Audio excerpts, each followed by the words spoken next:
Les rendez-vous Modelo, le partenaire des agences immobilières, avec Étienne Petit, cofondateur de Modelo. Bonjour à tous, bienvenue dans ce nouveau rendez-vous Modelo sur Radio Imo et je suis en compagnie d'Étienne Petit. Bonjour Étienne. Bonjour Johanna. Ça va bien? Bien et vous? Mais ravi d'être avec vous pour faire le point sur un sujet parfois mal compris qui est l'exécution anticipée d'un mandat conclu hors établissement ou à distance. Étienne, d'abord, en quoi consiste cette exécution anticipée ? Alors Johanna, pour bien comprendre, il faut partir de la loi Hamon en fait, de 2014 qui a réformé le droit du démarchage pour le remplacer par le droit des contrats conclus hors établissement ou à distance. Et la loi en fait, a procédé à 2 modifications. Elle a prolongé le délai de rétractation en le portant de 7 à 14 jours, mais en même temps, elle a prévu la possibilité pour le client consommateur de demander à l'avance l'exécution du contrat. Donc c'était une pratique qui était interdite auparavant et qui maintenant est parfaitement possible, à condition que le consommateur en fasse la demande express, ce qui est bien sûr prévu dans tous les mandats Modelo à travers une option en ce sens. Alors concrètement, qu'est-ce que cela change pour l'agent immobilier ? Lorsque son client bénéficie d'un droit de rétractation, là je renvoie à un des précédents rendez-vous Modelo qui lui était consacré, l'agent va pouvoir commencer à faire son travail sans attendre l'expiration des 14 jours. Donc il va pouvoir commencer à passer des annonces, faire des visites, etc.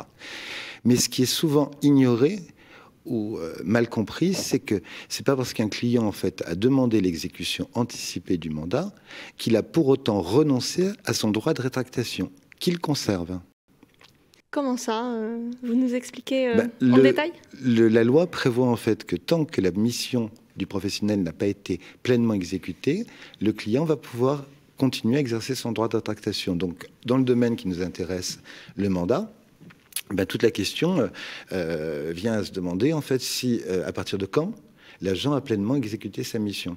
Or, pour répondre, ça conduit à combiner les dispositions à la fois du Code de la consommation et celles propres à l'activité de l'agent, à savoir la loi Hoguet, et en particulier son article 6 qui nous dit en fait que l'agent acquiert un droit à rémunération à partir du moment où il a recueilli dans un seul acte écrit le consentement de toutes les parties.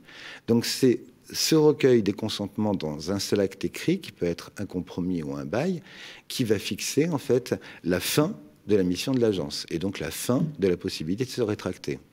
Donc concrètement, comment ça se traduit ? En matière de vente, comme je viens de le dire, il faut un compromis dont toutes les conditions suspensives ont été réalisées, puisque l'existence d'une condition suspensive suspend la réalisation de l'acte tant qu'elle n'est pas réunie. Donc, dans un bail, ce sera la signature du bail. Est-ce que tout cela peut intervenir dans un délai inférieur aux 14 jours dont vous avez précédemment parlé ? En matière de vente, c'est peu probable, parce que c'est trop court. D'ailleurs, c'est ce qu'a considéré la direction départementale de la protection des consommateurs de l'Isère dans un courrier de 2018, si je me souviens bien, où elle considère que c'est juste matériellement impossible de tout faire en 14 jours. Et c'est vrai que c'est très très court, et c'est peu envisageable. Donc c'est là qu'il y a un véritable risque pour l'agent qui, de bonne foi en fait, a pris un mandat avec un client qui lui a dit de commencer tout de suite à exécuter sa mission. Donc l'agent heureux commence à préparer le dossier de vente, commence à diffuser des publicités, commence à procéder à des visites, à des sélections de candidats acquéreurs.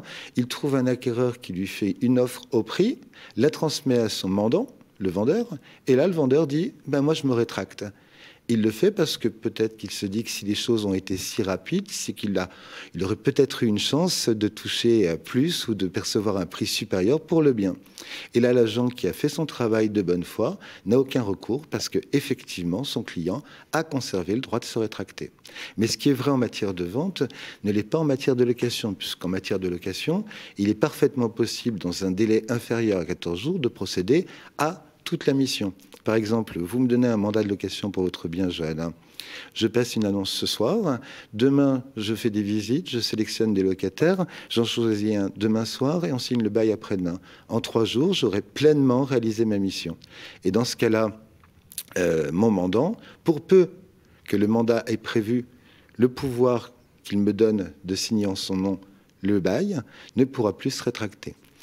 Une précision quand même de forme, il faudra quand même que le mandat ou la clause de demande d'exécution anticipée est bien prévue non seulement la demande express d'exécution anticipée, mais en plus une clause par laquelle le mandant reconnaît avoir été informé que si moi, agent immobilier, je réalise ma mission dans un délai inférieur à 14 jours, il ne pourra plus se rétracter.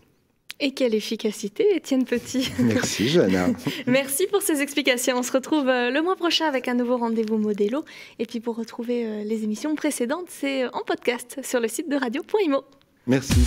Les rendez-vous Modelo à retrouver en podcast sur radio.imo et toutes les plateformes de streaming.